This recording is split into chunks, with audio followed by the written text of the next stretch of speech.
and I have started recording. Thank you so much. Thank you so much, Kelly. Hello, everybody. Good afternoon, good evening. Hi. I will be like a puppet today because we were having some technical issues with our other camera, but we have the overhead working, so everything looks great. Like what Kelly said, this class is being recorded and will be available in Michael. So but we want to thank you before we proceed and before we get started. We want to say thank you to everyone who's here joining us this afternoon. My name is Leigh Ralston, and on behalf of Faber-Castell and Michaels, we are going to be learning some tie-dye watercolor lettering. Everything that you're going to learn today, it doesn't have to be specifically for the 4th of July, but this technique that you're going to learn, you can apply it when using the watercolor markers. And today we're going to be using the Faber-Castell Albrecht Durer Watercolor marker. So I do hope that you have your supplies ready with you. And I do have some water here because again, we're doing watercolor. I have some water. I'll be using my watercolor brush, my water brush in here. If you have some regular brushes, that's going to be great too.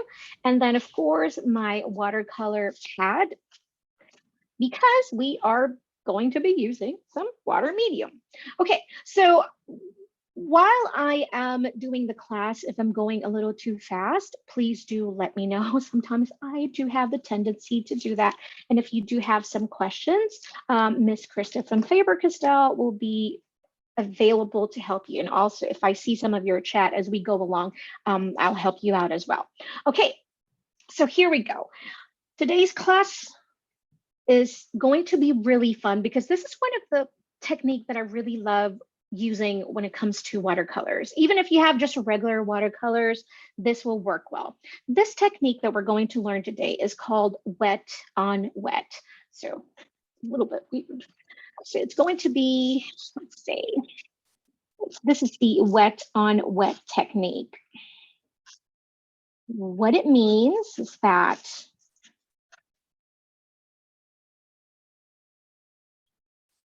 our paper or watercolor paper is going to be really wet so we can create this tie-dye look. Okay, so we're going to show you a little bit. If you guys have any artist palette or if you have any acetate film with you, if you're using the watercolor, the Faber-Castell watercolor markers, those will work for the blending. These are markers and they are watercolor and super fun.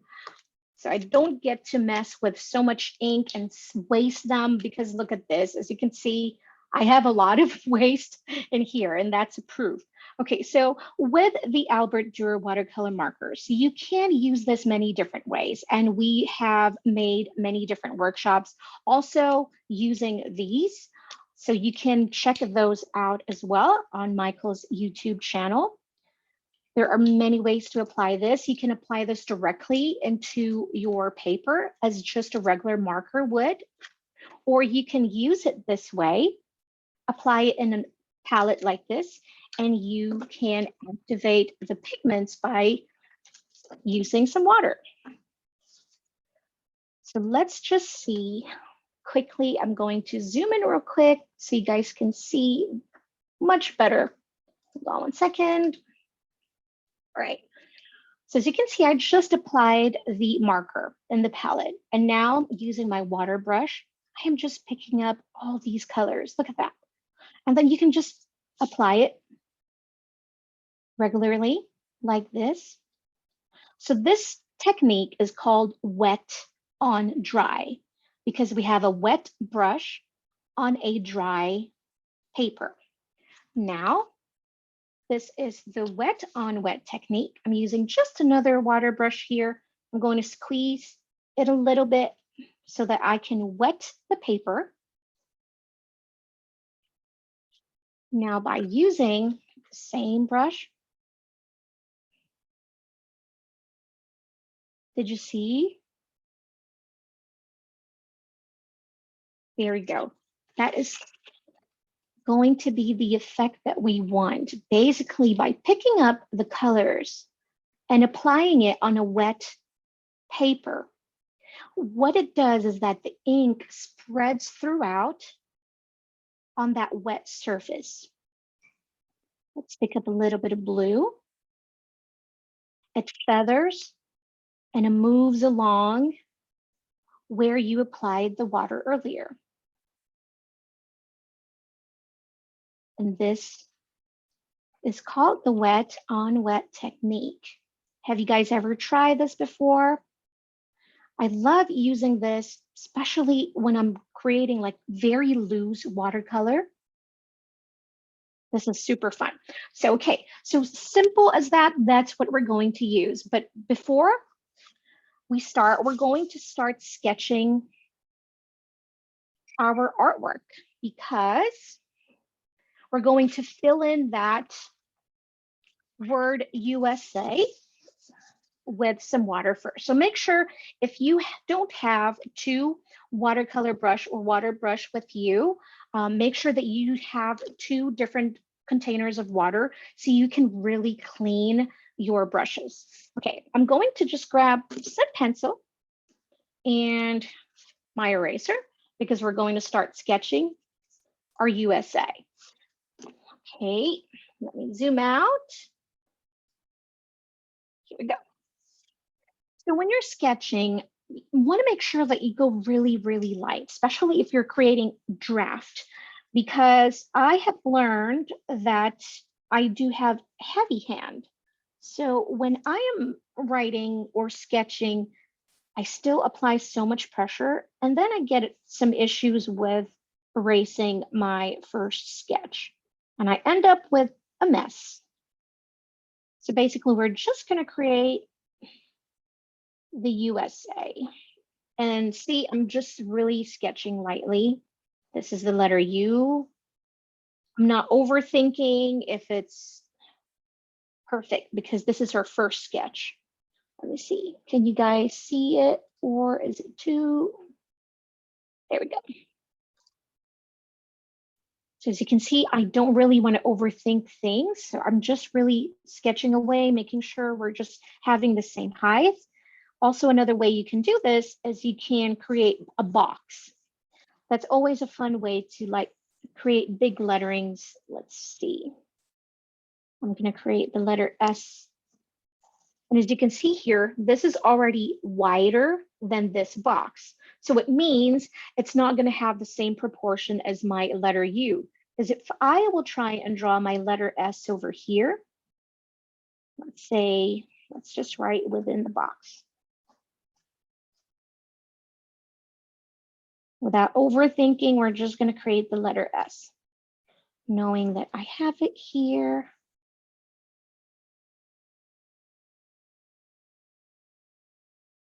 Create our S in here.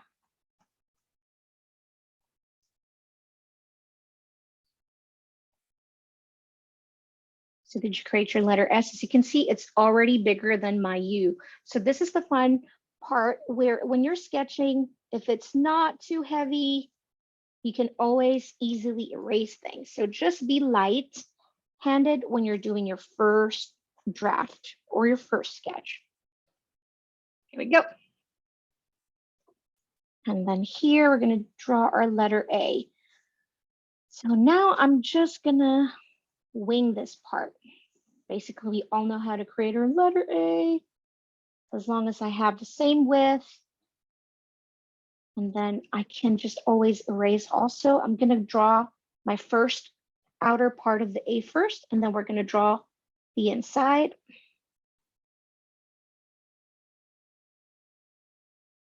This is a kneadable eraser, and I really love this one because when I'm done with my sketch, I always just go and kind of clean out my sketch.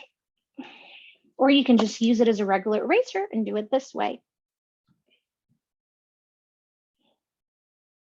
Here. So I think that's one of the easier part of creating like a bubble, or what do you want to call this lettering? It's not really a bubble lettering, maybe a bold lettering. this way. Okay. All right. Seems like I have the same width. See, this one is like going really there. So I'm going to correct this part and just kind of swoosh it over here.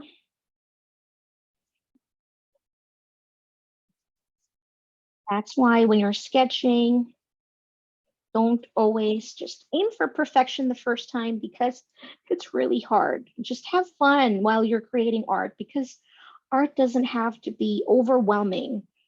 This is all about just having fun. Okay, so I feel like everything looks great. I'm just gonna adjust my letter U.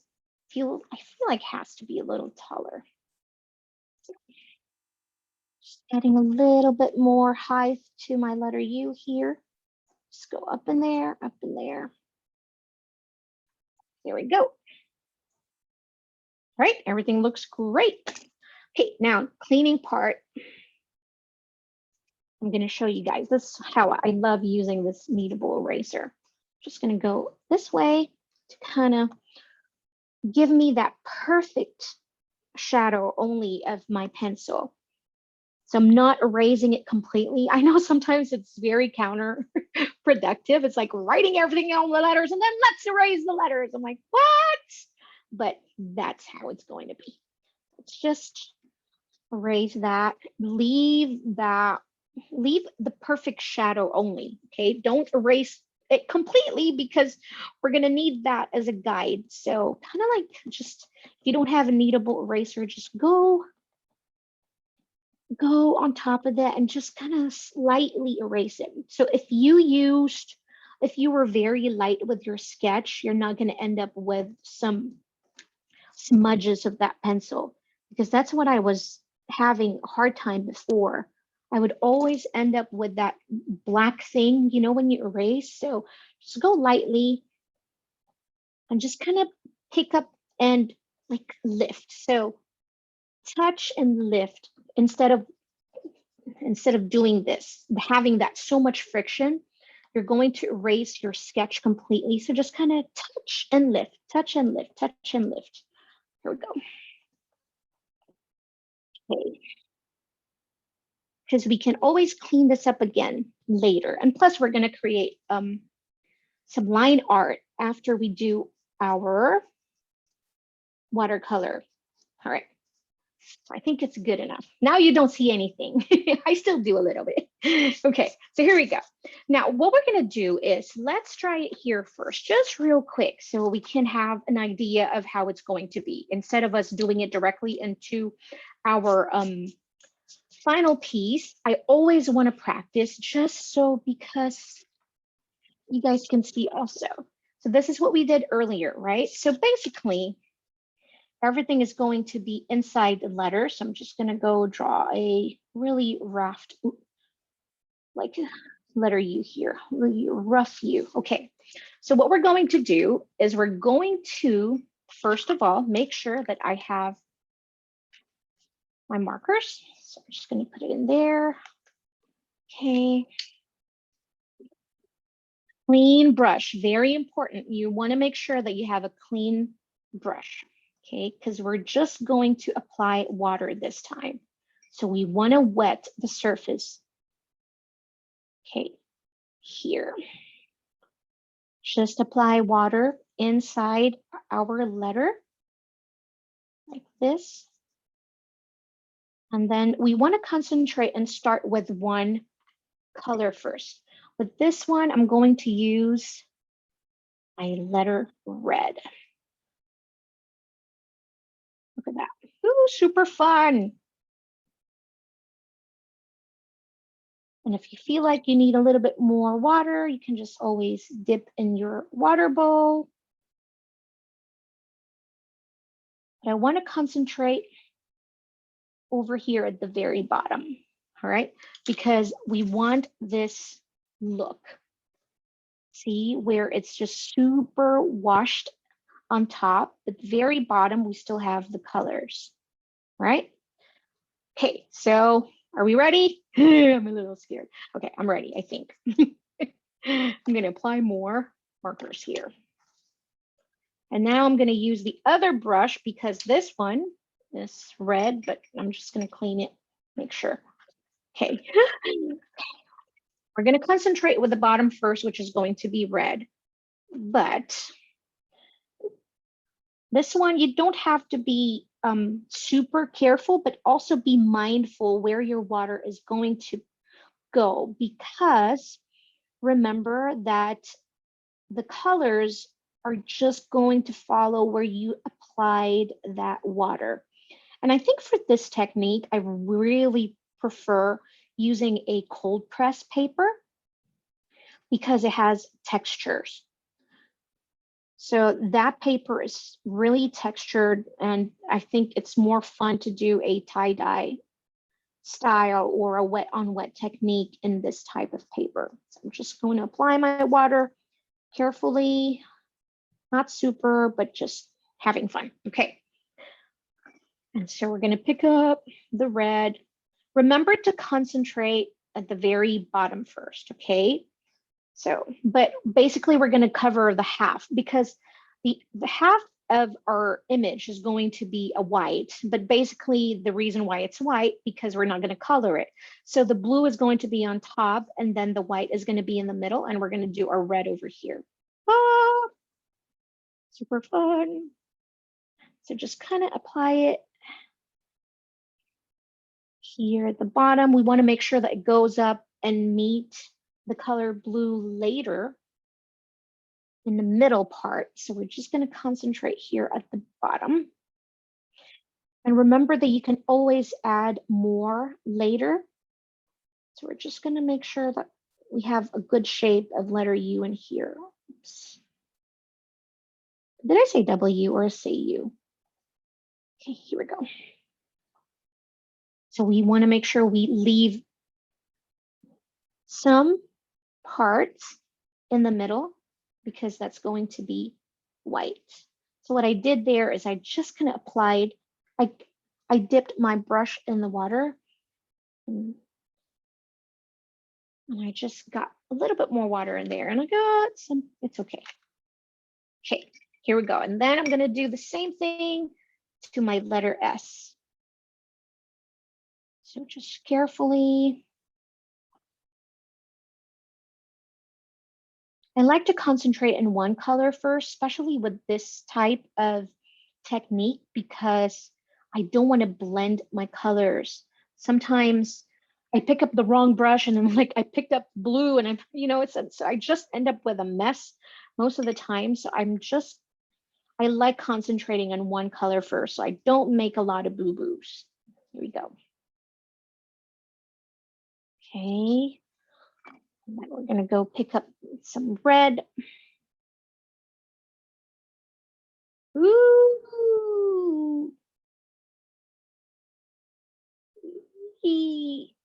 I think that's the most fun part for me, is seeing the colors when it's really spread and it's like following the water. So here we go, just adding here and there. This is like fireworks already. So if you want to create fireworks, you can definitely do this also. Look at that. Okay. Oops. Look at this. It's going up in there. Be kind to me. Normally I would have some paper towel, but right now I don't. So I'm just going to clean it up with my cloth. You should always have some paper towel, because what the paper towel does is it absorbs the water. So if you have like excess water in there that you don't want, you can always use that paper towel to absorb the water. And sometimes I use too much water. It's always the difficult part when working with watercolor, is that sometimes you use too much water, sometimes you don't use enough water. But I think the more you play and the more you really just get yourself familiar with your tools, it gets easier. So here we go. I just really concentrated on the bottom part because I don't want to make this mistake where, look at, our red is going up in there, right? So instead of wetting the whole letter, I just wet the bottom part of my letters. Okay, so now that it's wet, I'm going to pick up my red and start adding in more colors. Here we go. There. I'm going to try and slow down. But with this one, I want to make sure that my paper is still wet so that I can have this feathering technique. I can't slow down too much, but I will try my hardest, because this technique, it's not going to give me the same result if my paper dries. So you want to make sure that when you apply your water, is apply your markers next right away, because if you apply this on a dry paper, it's not going to have the same result. So make sure that your paper is still wet. Great. Okay. Okay. So while that is drying, I am going to try my hardest to clean up this red over here. So I am using a Strathmore Watercolor Pad 300 series. So what I'm doing right now is I'm just picking up all these colors and I'm just going to clean it up. No paper towel, bad lay, bad. So just applying water and just kind of picking up all these colors over here. So as you can see there, because I want to make sure we have space for our white. So we're creating a negative space here, or a white space. So just cleaning up this like that.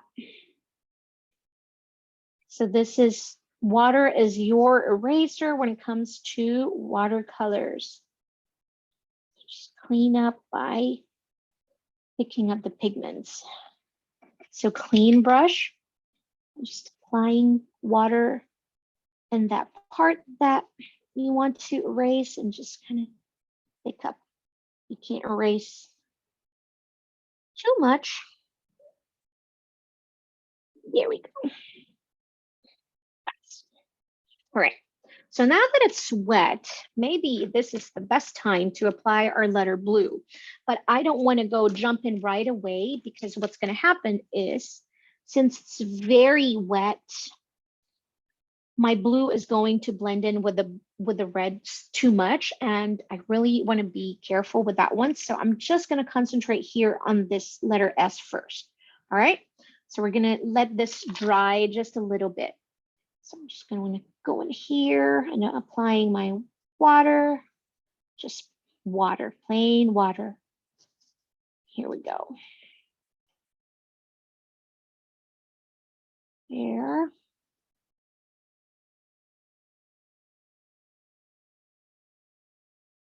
And sometimes it's hard to see if I am applying. Here we go. Just, you can go in there closer, lean into your side, and then check. All right, and then I'm gonna go make sure that this brush is clean, because this is what I used for my red. So make sure to just kind of clean it really, really well. Okay. So I am going to, I'm gonna use the Phthalo blue.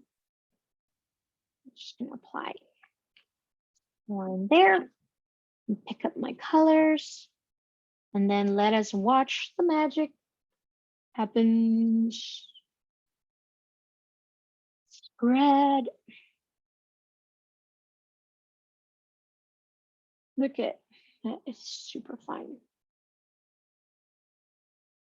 See, this is what's going to happen when your paper is starting to dry. It's not going to spread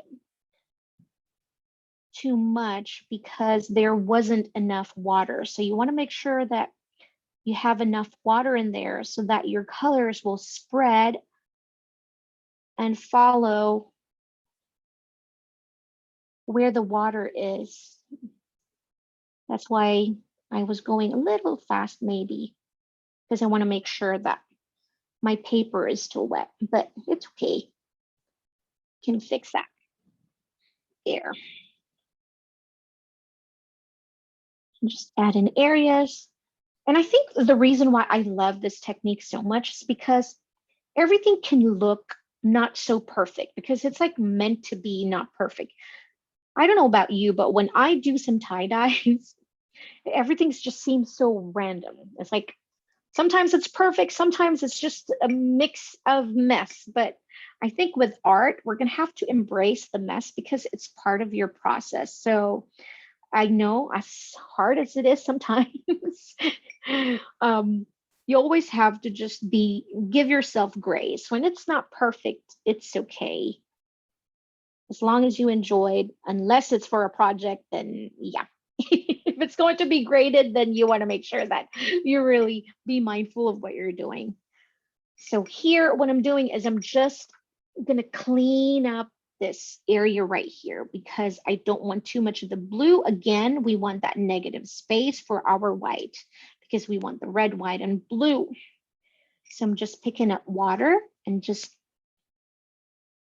there we go, cleaning up this area right here. I'm just going to push it to the top because we're going to create this negative space in the middle so we can have that white.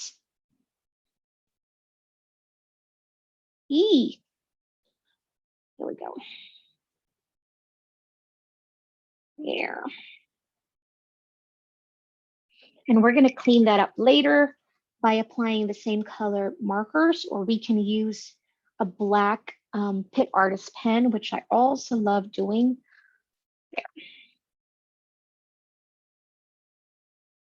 All right.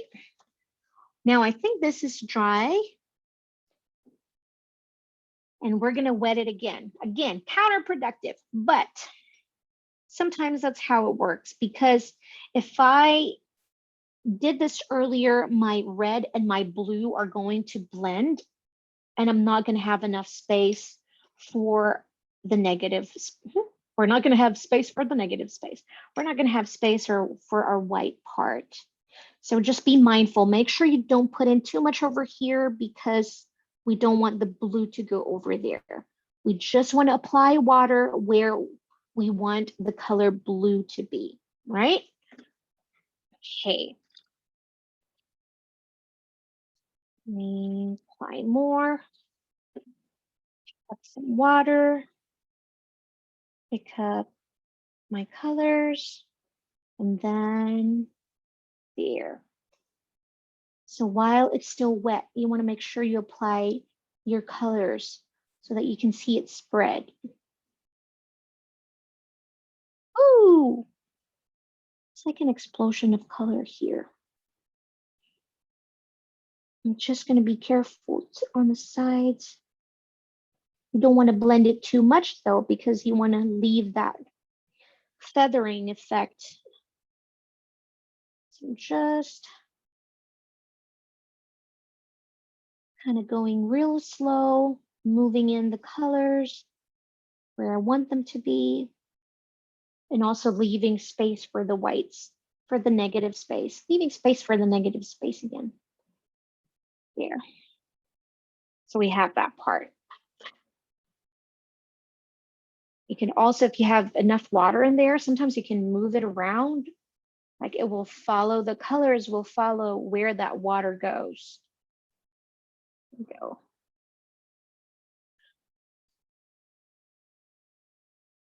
So here, I'm just gonna add a little bit of water here.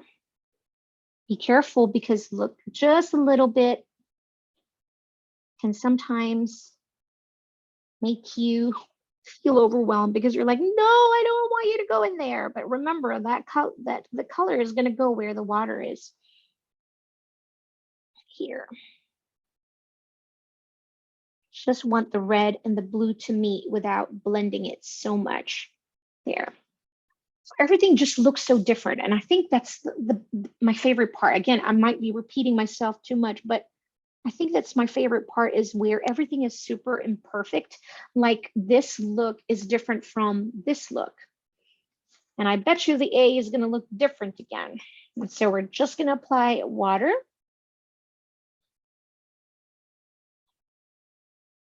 Apply water, and I'm going to leave space over here. I want to make sure I concentrate on the top part only. I know it's hard to see, but just going to go over here.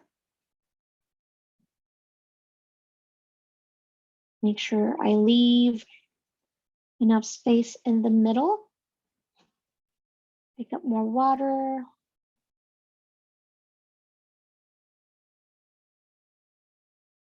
Yeah. While everything is still wet, I'm going to go right away and pick up my blue.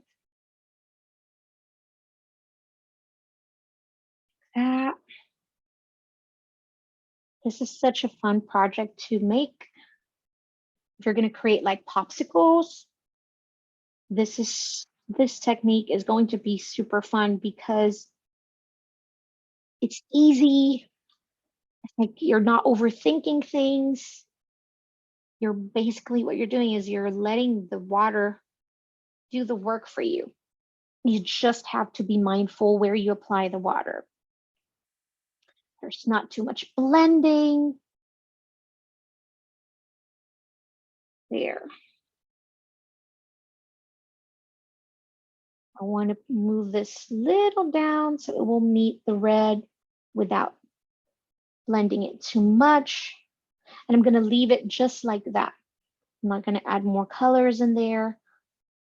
You want to have that white space because, I don't know, it just makes it super fun to me. Here we go. Just going to clean my brush a little bit and then dab the excess water in the brush and then wet this a little bit so my colors will follow where this water is going. As you can see, make sure you just have just the right amount of water in there.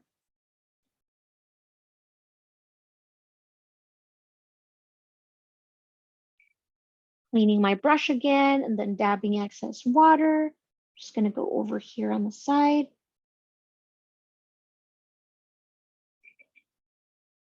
And just, oops, dab, dab. So we have enough space for the white part. There we go.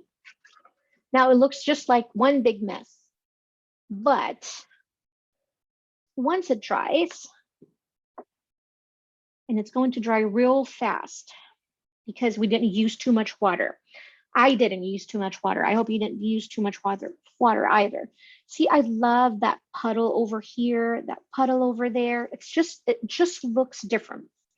Now, here you have the option to use a Pitt artist in the color that you like. The Pitt artists are water-based India ink, okay? You could have applied the Pitt artist before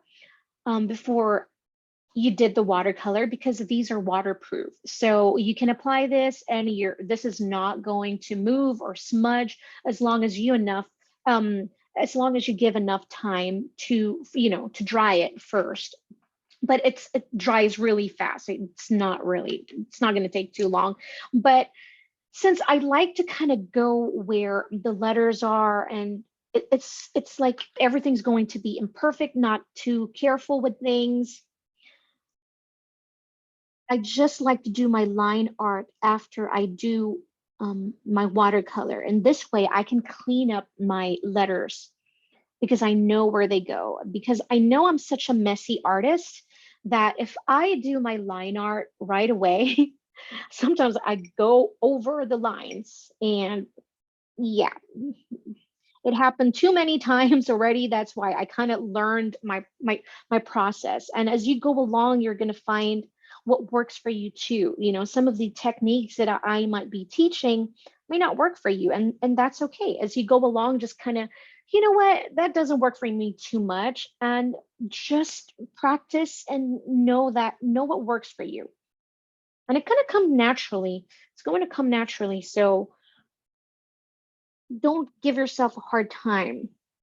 All right, so what I'm doing right now is I'm just cleaning up edges. I know we're going to do a line art, but It's just sometimes it's easier to kind of see if my letters, if my width is not proportioned, just kind of add colors in there so that when we add the line art, it's going to look, everything's going to look just perfect, or not perfect, but just good or better.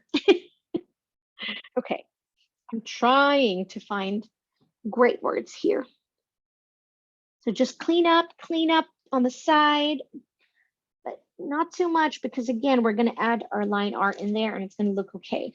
And if you want to add more opacity or more colors in there, you can just keep adding your color, but just be careful with your water, especially over here where the blue and the red would meet, because you want to make sure that you're going to have a white space. And this time, I don't like the harsh line that this blue is giving me. So I'm just basically getting a little bit of water in my brush and I'm just dabbing it away and see if I can smooth things out, make sure that, you know, everything's just smoother and not harsh lines here. So I'm just cleaning the edges with my water brush. And I'm just kind of going over those lines that I don't like, just cleaning it with my water brush. And what's going to help sometimes is maybe just a tiny bit, just a dab of colors in there would help to kind of smooth things out. Not too much though, because again, this is our white part. So, but it helps. All right. This one is okay. That one's okay. Here we go. Everything looks dry. So I have here the Pitt Artist pens. I might use some of the gold and the silver ones. The gold is $250. The silver is $251. I also am planning on using the same color, the phthalo blue, but in the Pitt Artist. And the pink carmine for the red. I'm just thinking I might use them. Also the ice blue, I love using the ice blue, creating some shadows. I love using this. So this is what I'm going to use just to create like a very faint shadow on the side. Now, when you're doing shadows in your lettering, it doesn't matter if it's in brush lettered or a bold letter this way. The key to this is knowing where your light source is going to come from. So if my light source is coming from my top left, all of my shadows would be on the right side of my letters. Okay, so if I want my light source, or think of it as a sun, if your sun is over here on the top right, all of your shadows will be on the left side of your letters over here. So always pick just one side, because you can't have two sun unless we live another planet, right? So let's just choose one side. I'm going to choose the right. So I'm going to imagine that my light source is over here on my top left. So all of our shadows is going to be on the right side of our letter. So using the Faber-Castell Pitt Artist pen in Ice Blue 148, assuming that all my paper is dry, okay, and I'm going to clean up some of the harsh lines from the pencil. This is the perfect time to kind of clean through your sketch if you like. I don't have a whole lot, but just a little bit here where I put in the box. So it looks great.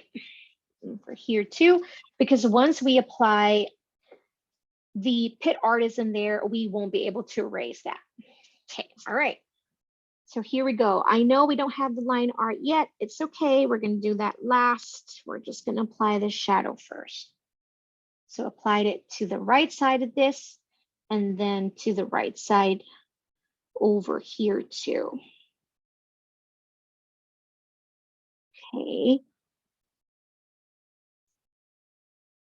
There. So here on the right side, here.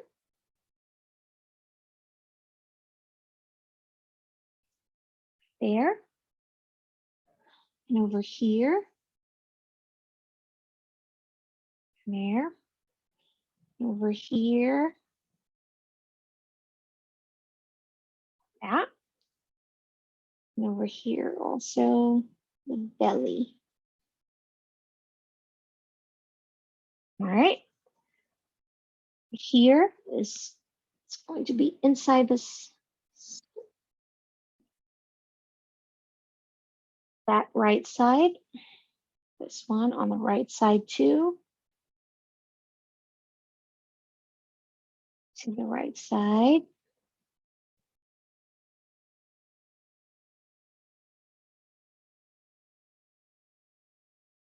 Go. Okay. Now I'm going to grab my, I'm having a hard time if I want to use the black for the line art or if I want to use the blue. What do you guys think? What should I use? Maybe I should stick with the black and then use this for our lettering on top. Yeah. Okay, let's use the black Pitt Artist, and this is the brush tip as well. And I'm just going over my artwork, basically doing the line art. Whew. And I always struggle with the line art because I don't know. Sometimes I like overthink things, even though I say I don't overthink, I'm still overthinking, or I don't know. It's like thinking that this is the final step. It's like, oh, I'm gonna mess up. I am gonna mess up. Way to go, thinking positive. I'm just being honest with you guys. So just going over my line. Okay, breathe. And do what feels natural to you. If it feels from the bottom to the top, do it that way. What feels natural to me is from the top to the bottom and going from the left to the right. So if you're a lefty, maybe going from the right to the left would feel more natural to you. So just do what feels natural the most. I'm breathing. Do you guys ever play that game Operation? I feel like when I'm doing line art, that's exactly what I feel. It's like, oh, don't touch anything. Don't touch the edges. But I'm just trying to be really careful. So just take your time. Okay, don't have any timer here. I'm gonna stop there because sometimes I'm having a hard time from going from the right to the left because it doesn't feel natural. So I'm going to start again from the top here and go down. Go down. Going slow.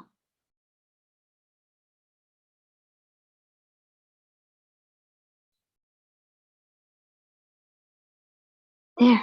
Ah! We did it. Okay. Moving on. I'm going to start with this.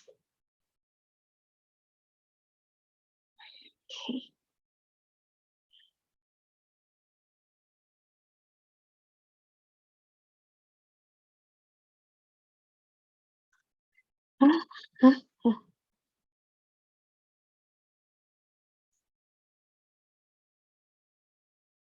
As you can see, guys, I'm doing it one step at a time. I'm not in a hurry at all.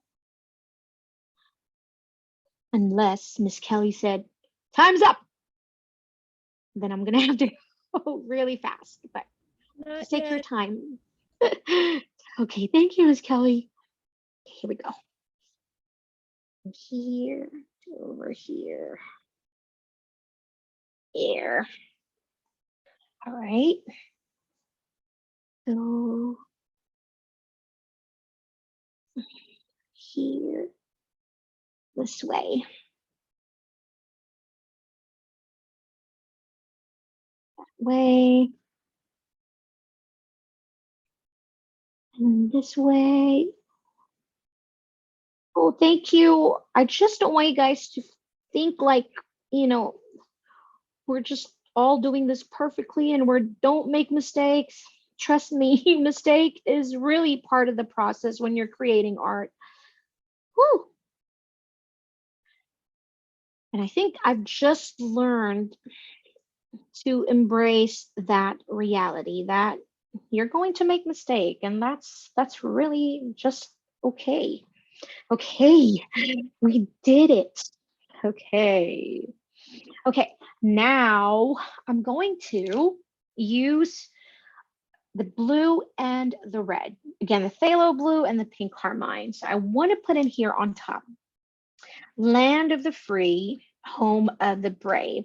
And if you struggle with your brush lettering, I really highly recommend check out our past workshop on Michael's YouTube channel, because we did a lot of workshop when it comes to brush lettering. This is one of my favorite things to do, is do hand lettering. Other than doodling, hand lettering is really something that I enjoy every day.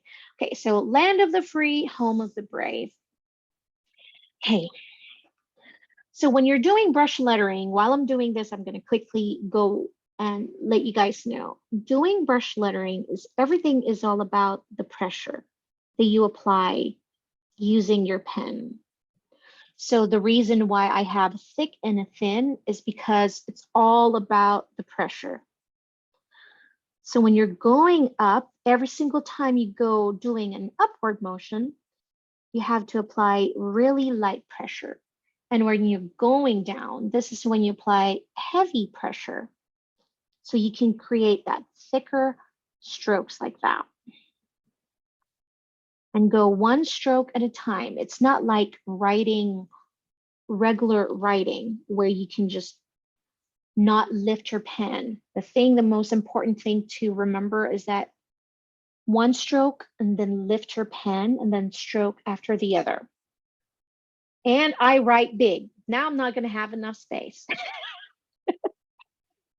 Why do I do this? Okay, so because I talk too much sometimes. Okay, so land, we're going to make this happen.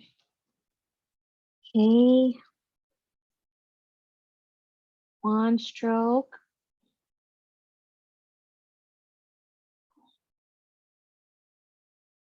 Right.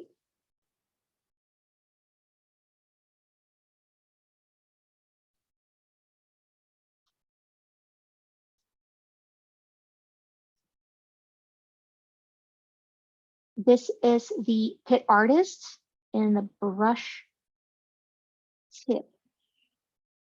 Okay.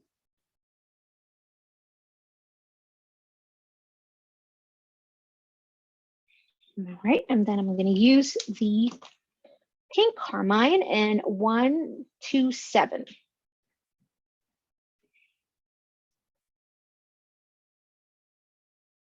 Okay.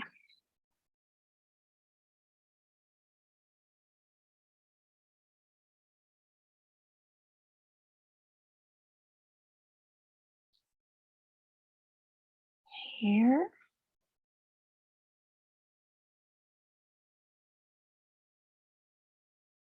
One letter at a time.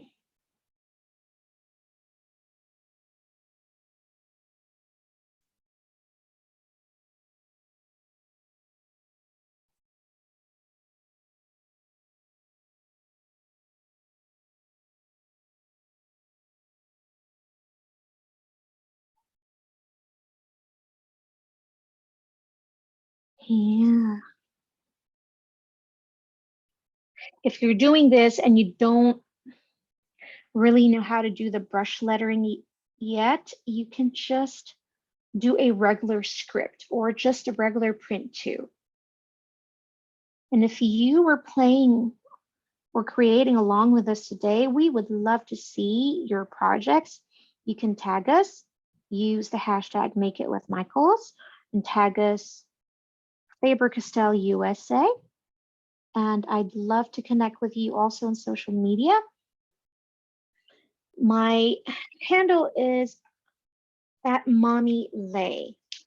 But look at what we created today. I'm not quite done yet. We still have 9 minutes. So here we go.